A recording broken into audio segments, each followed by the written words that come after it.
Hello, my name is Forbes Hewitt, and today we will be navigating our way through the topic of story mapping as an instructional technique. Story mapping is a great way to engage with students and pairs well with another teaching approach called evidence-based practice, otherwise known as EBP. Not only will we touch on all different ways to use story mapping, but I will also walk you through a few examples of the tactic using basic fundamentals of EBP. Why is story mapping beneficial? I intend to further touch on some of these topics later in the video, although for a quick crash course, story mapping organizes information via story map in order to complement the literature. This organization allows for students to break down key concepts of the reading and conclude what was significant and what wasn't. There isn't always a correct answer when story mapping, therefore students may have a wide range of answers. It is productive to engage in conversation as to why a particular student picked their answer, allowing the class to all participate in locating the best answer. So, we have gone over how story mapping is helpful in ways to arrange stories to assist understanding of literature. Story mapping often involves asking questions such as, what is the setting? What is the problem? What is the solution? Which points of the literature would be considered the climax? Story mapping teaches students how to analyze literature piece by piece, dissecting and identifying points of relevance in the reading. Main components of story maps include anything from characters, plots, climax, conclusion, etc.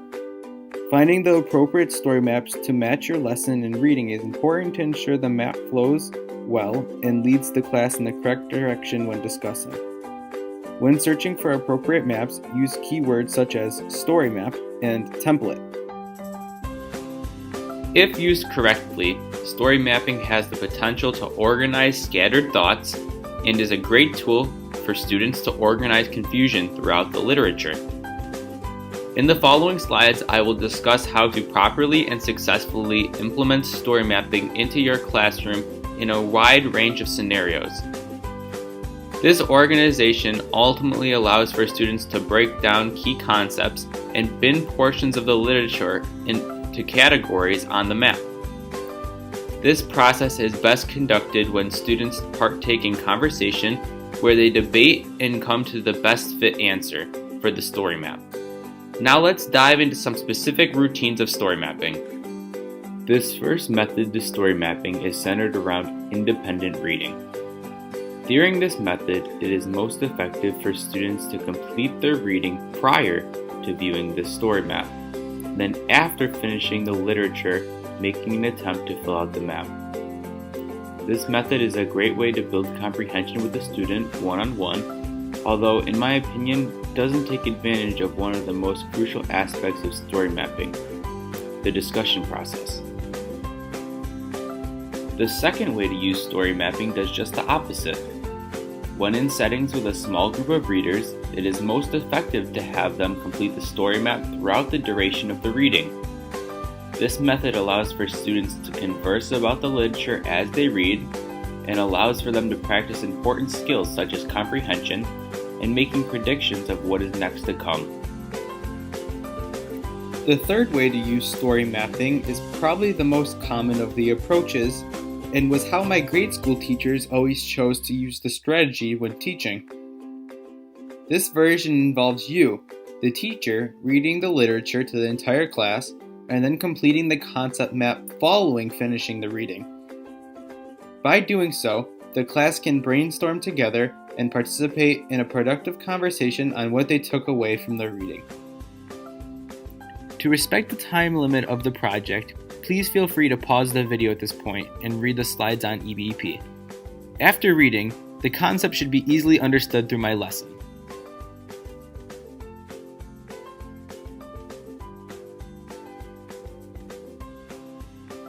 Okay, Caroline, today we're going to talk about something called story mapping. Story mapping is helpful when you're reading a story and sometimes you're kind of confused about what's happening or who's in it or where it is, and it just kind of helps take all the confusion and map it out onto something called a story map. So story maps can be helpful for organizing information or breaking down key concepts of the story, and it can also be helpful when you have a discussion with people like your class, and you guys can talk about, maybe what's the best setting, what's the problem in the book. You can talk about what's the solution in the book. And writing your understanding down onto a story map can be helpful just so that you can comprehend what is going on better. Because we're only story mapping with one person, first we read the book and now we're going to discuss the story map. But using EBP, I'm going to go over the I do process. So Caroline, we just finished reading Officer Buckle and Gloria. So this story map is going to be helpful in taking everything that we learned in Officer Buckle and Gloria and putting it onto paper so that we understand it a little bit better, okay? Okay. So I'm going to go over the story map first. Alright. Like I said, story maps can be really helpful to understand things. So the first thing is the title. The title is Officer Buckle and Gloria. So I'm going to put here, Officer Buckle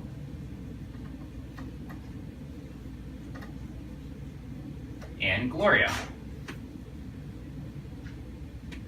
So now we're going to discuss the characters part of the story map. And this one should be pretty easy because if you look right here, we have the title Officer Buckle and Gloria. And like we said, this is Officer Buckle and this is Gloria. And they were our two main characters. So I'm going to put an arrow right here. That is our main characters, these two people. Okay? Okay. So now the setting, where did the setting take place? It took place at a high school called Knoxville High School.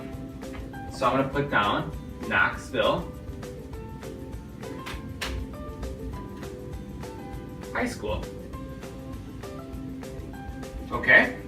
Okay. And the time of day, it was during daytime, during school. So we're going to say during school time. And it was over a time period of a couple weeks. So we're going to say weeks. Just so we have a good understanding of how long this story lasted and when it took place. And the problem was that Officer Buckle, right here, he was teaching all of his rules. He was going over all the tips on how to be safe. They're called safety tips. And the kids really didn't want to listen to him because Officer Buckle was kind of boring. So that is the problem. Kids don't listen to Officer Buckle. Okay? Does that make sense so far? Yeah. And the solution, Officer Buckle got Gloria, the dog. Right. And what happened when they got Gloria was that the kids started to listen to Officer Buckle because Gloria, the dog, was funny. So we're going to say Gloria. Gloria, and she was funny. Okay, so you see how story mapping can really be helpful in breaking everything apart. So now we have the title, we have our main characters, we have where did it take place, when did it take place, what time. Right. A setting could be something like the season and when it took place, so it gives us an idea in our minds of where we are and when it happened. And then we have the problem and the solution. Does that make sense, Caroline? Yes. Okay, awesome. Okay, Caroline, so for part of EBP, evidence-based practice, the we do portion, we're actually going to also go over pictures and place them onto our storyboard. And I'm going to help you, Caroline, a little bit, and then I'm going to try and see if you can actually start to piece it together on your own. Okay. Because for the next part of EBP, Caroline's going to actually have to complete the story map all on her own. Okay? So let's go over this. The title. The title. Can we see the title on here? Do you want to try and pick it out for me? Sure. Which one? Can you point to it? That's the author. Yeah. Peggy. Peggy. That goes right here. Right. Okay. And then we have the title of the book. Officer Buckle and Gloria. Officer Buckle and Gloria. That's right. Good job, Caroline. So I'm gonna put that right here. Boom. So now we got Peggy Rathman, Officer Buckle, and Gloria. That is the title. So check. We we got that. So now we're gonna move on to characters. So the characters, what did we talk about? Can you name one? I'll name one, you can name one. I think I know both. You know both? Yeah. Okay. Gloria, Gloria. the dog. Where's and, she? Yeah, there's Gloria. And oh boy. And Officer Buckle, the police officer. Where's Officer Buckle? There he is. Good job. And then I think we actually named a couple more. Remember, you came up with those good ideas. Oh yeah. Who else? The students. The students. And we're actually going to use this picture for a couple of them. Because what are the students doing right here? Sleeping. They're sleeping. And let's move on really quickly. Let's look ahead. What would that be? The problem is that the students are sleeping, right? Right. So we're going to put that right here. So we just covered also the problem. Because the students are sleeping, but they're also a character. Right. Right. And then who else? There's one more person. The principal. The principal. Miss Tupley. Yeah, totally. There she is. The setting's going to be where? A place. The setting's a place, or it could also be a time, or it could also be, you know, like it could be anything. Anything describing. Oh, I know. The thing is a school, elementary. Which one shows that? Let's see here. Yeah, there you go. And as we talked about, the setting is also. Are you gonna give them a bow? Yeah. The setting is also. Is it without? Is it through a couple weeks or days, or was it just one day? Would you repeat that? I think. Remember, the setting is not just the high school, but it was, you know, it was sunny out. It showed, and then was the book throughout one day or a couple days? I think it's a couple of days. A couple days, right? You already said that one. We got that. All right. So then, now let's move on to the problem. Once again, the problem was the kids were sleeping, Right. and then there was also another problem. Can we find it over here? Sure. So they were sleeping because they weren't listening. Yeah. And what are they doing there? They running around. They're fooling around because they're not following the rules. Right. Officer Tupley has rules, and they're not following them. It's okay. So they're not following the rules. So let's put that right here. I break it. I didn't mean to. So, Officer Tupley is talking to them, and they're sleeping, and they're not listening to the rules. So they're being dangerous. Right. So you can see here, they're sliding on the ground. One girl's falling because there's wet floor, and Officer Tupley said one I of the think rules. it's butter. It's butter. Yeah, I think it is butter. And Officer Tupley said that there shouldn't be liquids on the floor because that's dangerous because people could Right. slip. Right? So then the solution. What is the solution? The solution is. The solution is Officer Buckle have a dog Gloria with him on stage to make a speech for the wolves. And did the kids like the speech? Did they listen or did they sleep when they Gloria was like- there? Yeah, they did like it. And these two pictures are left. They're the only ones left, so I'll help you with them. Okay. In this picture, you can see Officer Buckle, the dog on the floor, being funny, Yeah. and all the kids laughing. And then here, you can see all of the kids clapping. Right? Right. Awesome job, Caroline.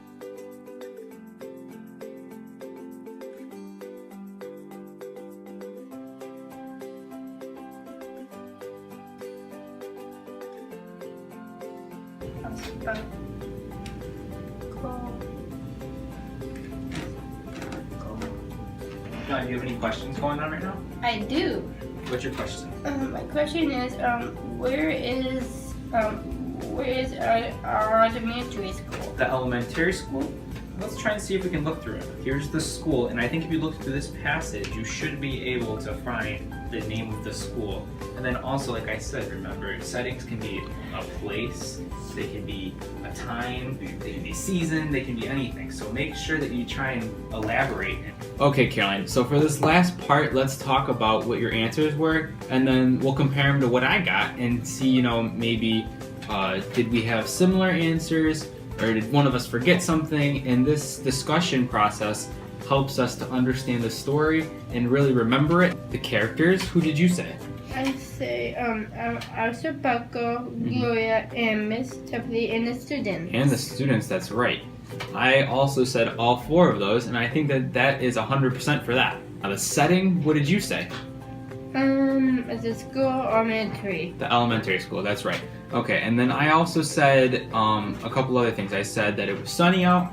I said that this took place over a couple of weeks, and we talked about that, right? Right. Right, so that would all be a part of the setting, because the setting's not just simply where it was, but it's a couple other things, right? Right. Does that make sense?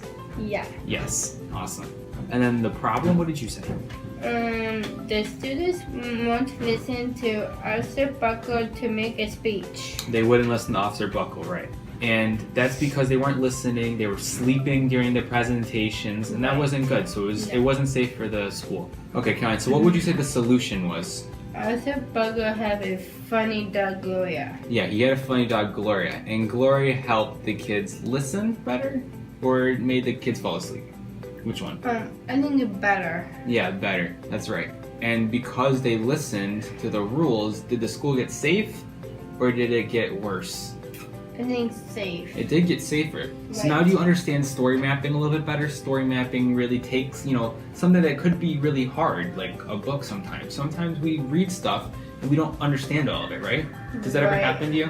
Yeah. Right, It's that happens true, to me too. at school. Yeah, at school that happens to me too. And then a really good way to understand better is to take it and do story maps and break down your ideas. Right. Did this help you today? Yeah. Yes. Okay, awesome, Caroline. Due to poor audio and poor video quality, I felt that for educational purposes, it would be best to recreate my lesson with my sister Caroline, who has Down syndrome. I also had the wonderful opportunity to originally partake in a live lesson at Pittsford Park Road Elementary School. I know that this lesson was a long one, therefore I only have a couple clips to cap off the video. Hope you enjoy. In the desert? Okay. You guys both agree on that? And what time in the desert are we talking? Did it happen in the daytime? Yeah, about there. Daytime.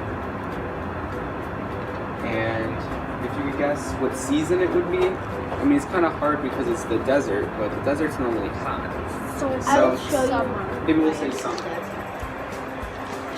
Actually, I'm guessing the desert because I think they're very warm. Mm-hmm. And I know the main idea.